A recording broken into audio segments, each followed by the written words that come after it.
로마서 8장 12절부터 17절까지 말씀입니다. 우리 함께 봉독하겠습니다. 그러므로 형제들아 우리가 빚진 자로 돼 육신에게 져서 육신대로 살 것이 아니니라. 너희가 육신대로 살면 반드시 죽을 것이로되 영으로서 몸의 행실을 죽이면 살리니 무릇 하나님의 영으로 인도함을 받는 사람은 곧 하나님의 아들이라. 너희는 다시 무서워하는 종의 영을 받지 아니하고 양자의 영을 받았으므로 우리가 아빠 아버지라고 부르짖느니라. 성령이 친히 우리의 영과 더불어 우리가 하나님의 자녀인 것을 증언하시나니 자녀이면 또한 상속자 곧 하나님의 상속자요 그리스도와 함께한 상속자니 우리가 그와 함께 영광을 받기 위하여 고난도 함께 받아야 할 것이니라. 아멘. 본문은 그리스도인으로서의 우리가 가지고 있는 정체성에 대해서 두 가지를 말합니다. 첫째는 우리가 예수님에게 생명을 빚진 자다라는 거죠. 그 이유는 예수님이 십자가에서 나의 죄를 대신 지시고 나를 대신해서 자신의 생명으로 나의 죄의 값을 치르셨기 때문이다라는 겁니다.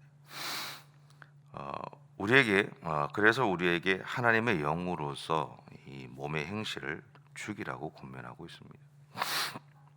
그 이야기는 뭐냐면 예수님이 나를 위해서 자신의 생명을 죄의 값을 대신 치르셨던 결과로 우리 안에 하나님의 영인 성령이 거하시게 됐죠.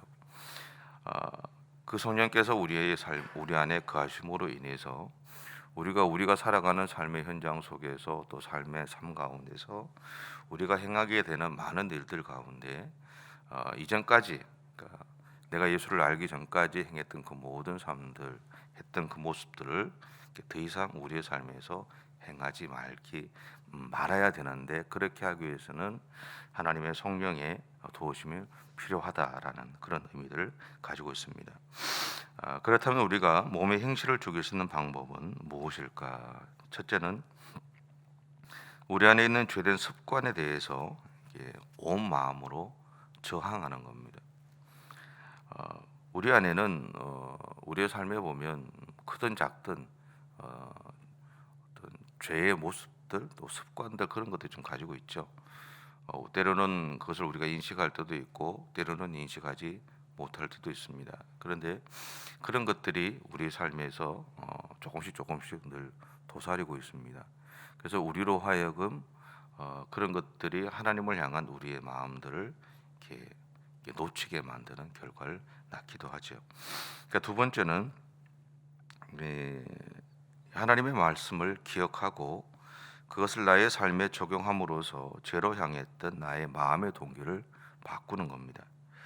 이것을 다르게 표현하면 우리가 예수님의 사랑에 계속해서 또 지속적으로 노출되어질 때 우리는 죄의 습관에서 노임을 받을 수 있다라는 거죠. 그래서 우리에게는 하나님의 은혜가 필요한 겁니다. 우리가 하나님의 영의 인도하심을 받아서 몸의 행실에서 노임을 받아가는 과정을 신학 용어로는 그냥 성화라고 그렇게 표현을 하기도 합니다. 이 말을 한마디로 표현하면 우리가 예수님을 닮아가는 삶을 사는 것이다라고 그렇게 표현할 수 있을 겁니다. 이 예수님을 닮아가는 삶이다라는 이 말은 사실은 제가 고등학교 때부터 변함없이 제 안에 자리하고 있는 말이기도 한데 그래서 저는 어릴 때 생각해 보면 마치 유대인들처럼 제 인생에서 한 점 부끄러움 없이 하나님 앞에서 살아가기 위해서 제 삶을 달달 볶아왔던 것 같아요. 그래서 좀 여유도 없었고 그냥 늘 교회 안에만 머물러 있었고 목회를 하는 시간들 동안 교회 아니면 집. 어제 목사님도 그런 얘기 하셨지만 교회 집. 그러니까 늘 항상 교회를 지키는 사람. 언제나 있으면 교회에 있는 사람. 그렇게 살아왔던 것 같아요. 그것이 어떻게 보면 제 삶에서 그냥 마치 때로는 율법처럼 때로는 내가 조금만 벗어나는 삶을 살아가면 어, 하나님 앞에서 내가 제대로 살아가지 못하는 것이 아닐까, 또 내가 예수님을 닮아가는 삶을 살아가지 못하는 것이 아닐까라는 그런 고민들 속에서 일어났던 어떤 제 삶에 있었던 패턴들이죠. 근데 지금은 좀 그런 삶을 좀 탈피하려고 합니다. 요즘 이렇게 가만 생각해 보면서 그런 생각들을 해요. 여러분은 어떻게 생각하실지 모르겠는데, 얼마 전에 저희 아이한테 제가 그런 이야기를 했어요. 아빠는 자유로운 영혼이야. 자유롭고 싶어. 그래서 좀 틀을 벗어나고 싶어 하고 그런 마음들이 있어. 그런데 목사 아들로 자라다 보니 내가 갖고 있던 그것들을 다 이렇게 덮어두고 살아왔던 것 같아. 그래서 어쩌면 지금 제2의 사춘기일지도 몰라. 그런 이야기도 했어요.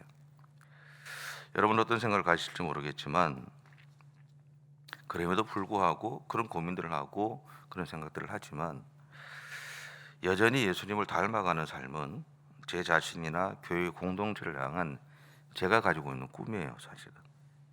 그래서 때로는 그전에 더 젊었을 때는 좀 무리하게 교인들에게 요청하기도 했고, 청년들을 가르치거나 학생들을 가르칠 때는 좀 지나치게 간섭하기도 했고, 그런 욕심들이 제 안에 있었던 것 같아요.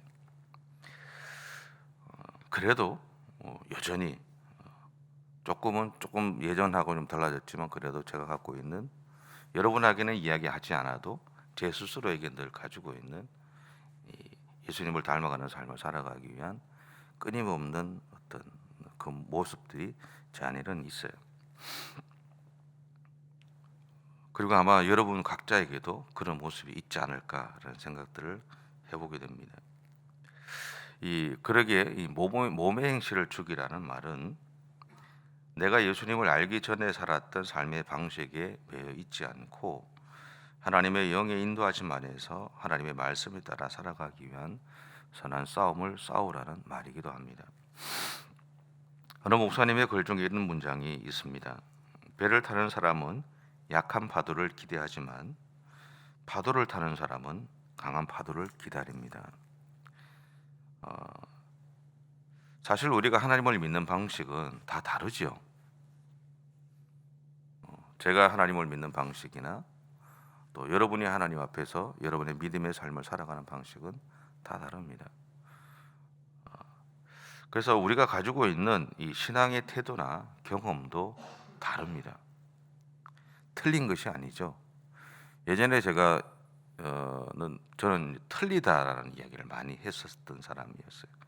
근데 부산에서 목회를 할 때 권사님 한 분이 저한테 와서 그런 이야기를 하시더라고요. 목사님, 틀린 것이 아니라 다르다는 것 아닌가요? 다르다고 표현해야 되는 게 아닌가요? 국어 선생님이었어요. 그래서 그렇게 얘기하시더라고요. 가만히 생각해 보니까 맞는 것 같아요. 그래서 저는 다르다라는 것을 틀리다고 해서 왔었던 것 같다라는 생각들을 가지게 되더라고요. 근데 다르다는 것과 틀린다는 것은 좀 다르죠. 여러분, 우리가 가지고 있는 신앙의 태도나 경험은 다 다릅니다. 다르죠. 틀린 것이 아니죠. 다를 뿐입니다. 어떤 분들은 열심히 봉사함으로 신앙생활을 하시는 분이 있고, 어떤 분은 열심히 기도함으로 신앙생활을 하시는 분이 있고, 어떤 분은 열심히 말씀을 이렇게 파면서 신앙생활을 하시는 분이 있고, 어떤 분은 밑에서 그냥 봉사하시면서 신앙생활을 하시는 분이 있고, 어떤 사람은 성가대로, 어떤 사람은 반주로, 어떤 사람은 방송실로, 우리 각자가 하나님 앞에 가지고 있는 신앙의 모습과 태도는 다 다르죠. 그래서 중요한 것은 서로를 향해서 이것을 인정하는 것이 중요하다라는 거. 우리 안에 있는 다른 신앙의 모습을 인정하는 것이 중요한데, 이것을 인정할 수 있어야 상대방을 이해할 수 있게 됩니다. 그리고 상대방을 향한 하나님의 마음을 보게 되죠. 그 이전까지 우리는 자신의 문제에 갇혀서 살아가게 됩니다. 불평만 하기도 하고요, 누군가에게 상처를 주는지도 모르고 자신의 의로움만을 주장하면서 그렇게 살아가는 것이 우리들의 모습이죠. 이런 사실을 알고 있음에도 불구하고 제 자신을 이렇게 보니까 이것을 깨달은 순간이나 아니 조금 시간이 지난 다음에도 제가 가지고 있는 방식만을 주장할 때가 있더라는 거죠. 그리고 그게 부합하지 못하면 힘들어하는 제 모습을 볼 때도 있더라는 거예요. 때로는 하나님의 말씀을 선택하고 그것을 위한 선한 싸움을 요구하면서도 제 자신은 정작 그 싸움을 회피하기도 하더라라는 거죠. 여러분, 이것이 제 모습입니다. 여러분의 모습이 아니라 제 모습이에요. 그리고 제 약함이죠. 그래서 저에게는 하나님의 은혜가 필요한 겁니다. 그래서 저에게는 하나님의 도우심이 필요한 거예요. 하나님의 도우심이 아니면 아무리 깨달은들, 아무리 알았던들 그것을 내 삶에서 실천할 수 있는 능력이 도무지 내 안에는 없다라는 거죠. 말로는 다르다라고 이야기하고 있지만, 머리로는 다르다라고 이해하고 있지만 정작 내 마음에서는 다른 것이 아니라 틀리다라고 정죄하고 있는 제 자신의 모습이 있다라는 거죠. 그런데 이렇게 부족함에도 불구하고 한 가지 우리에게 희망이 있는 것은, 아니 저에게 희망이 있는 것은 내 안에 하나님의 성령이 임하고 계시다라는 거죠. 그래서 내가 도움을 요청했을 때 그 성령께서 내 안에서 나로 하여금 이겨나갈 수 있는, 다름을 다름으로 인정할 수 있는 용기를 낼 수 있도록 도와주신다라는 거예요. 왜냐하면 내가 하나님의 자녀이기 때문이죠. 이것을 본문 14절과 16절은 이렇게 표현합니다. 무릇 하나님의 영으로 인도함을 받는 사람은 곧 하나님의 아들이라. 성령이 친히 우리의 영과 더불어 우리가 하나님의 자녀인 것을 증언하시나니. 우리는 하나님의 영, 곧 성령의 인도하심이 아니고는 예수님을 주라고 시인할 수 없다는 말씀처럼, 우리가 예수님을 믿는 우리의 내면에는 다 하나님의 영이 계시죠. 여러분 안에 계시잖아요. 물론 우리 안에 내주신 성령이 우리의 삶에 얼마나 간섭할 수 있는지에 대해서는 내가 성령께 나의 삶의 주권을 얼마나 드리느냐에 달려 있습니다. 아무리 성령께서 내 안에 일하고 계셔도, 아무리 내 믿음의 연조가 50년이 됐든 60년이 됐든 70년이 됐든 80년이 됐든 10년이 됐든 그것과 상관없이 내 안에 일하고 계신 성령의 도우심을 구한다면, 그분에게 내 삶의 주권을 그분이 핸들링을 할 수 있도록 맡겨드리지 않는다면 나는 여전히 처음 예수 믿었던 그때의 모습을 그대로 간직할 수밖에 없다는 거예요. 그리고 어쩌면 머리만 큰 아이처럼 그런 신앙의 모습들을 가지고 있는 내 모습을 볼 수밖에 없다라는 거죠. 많이 알고는 있고 모르는 것이 없지만 행할 수 있는 힘은 아무것도 없는 그런 존재로 살아갈 수밖에 없다는 거죠. 두 번째로 이야기하는 것은 뭐냐면 17절에 보면 우리가 하나님의 상속자, 곧 하나님의 아들과 딸이라고 이야기를 하고 있습니다. 이것이 우리가 가지고 있는 두 번째 정체성입니다. 상속자이기에 우리가 해야 할 것이 있습니다. 그것은 성경은 예수님과 함께 고난을 받아야 한다는 말입니다. 아픔을 좋아하는 사람은 아무도 없습니다. 하지만 이미 내가 당할 아픔을 대신 당하신 예수님 때문에 하나님의 자녀가 된 우리에게는 예수님을 믿음으로, 때로는 예수님 때문에 당해야 하는 수많은 고난과 아픔들이 분명히 있습니다. 어쩌면 오늘 또 여러분의 인생 가운데에서 그런 아픔들이 생길 수도 있을 겁니다. 근데 바울은 이렇게 표현합니다. 그것을 감당하며 살아가자. 왜냐하면 내가 받은 사랑과 은혜가 너무 크다라는 거죠. 내가 지금 당하는 이 고난보다, 아픔보다 내가 받은 사랑과 은혜가, 용서가 더 크다라는 얘기예요. 만약 그것을 안다 그러면 오늘 나를 통해서, 내가 당하는 아픔을 통해서 그 가운데서 내가 하나님 앞에서 믿음의 길을 가는 그 모습을 바라보면서, 그런 나를 바라보면서 다시 용기 낼 수 있는 누군가, 나를 통해서 신앙을 잃어갔던 사람들이 다시 용기를 내서 하나님을 찾게 되는 그런 일들이 일어나기 위한 또 다른 누군가를 살릴 수 있는 그 과정들 속에서 내가 쓰임을 받을 수 있게 된다는 거예요. 그래서 오늘 우리의 삶에 일어나는 아픔은 단순하게 나만을 위한 아픔이 아니라 그것은 나를 살리셨던 예수 그리스도의 사랑처럼 누군가를 살리기 위한 또 다른 사랑의 모습일 수 있다는 겁니다. 근데 그럼에도 불구하고 아프죠. 그럼에도 불구하고 고난은 당하고 싶지 않아요. 저도 싫어요. 그것이 너무너무 힘들고 어렵기 때문에, 그거를 이겨나가는 그 과정들이 견딜 수 없기 때문에 싫습니다. 그래서 우리 안에 하나님이 성령으로 임하고 계시는 거예요.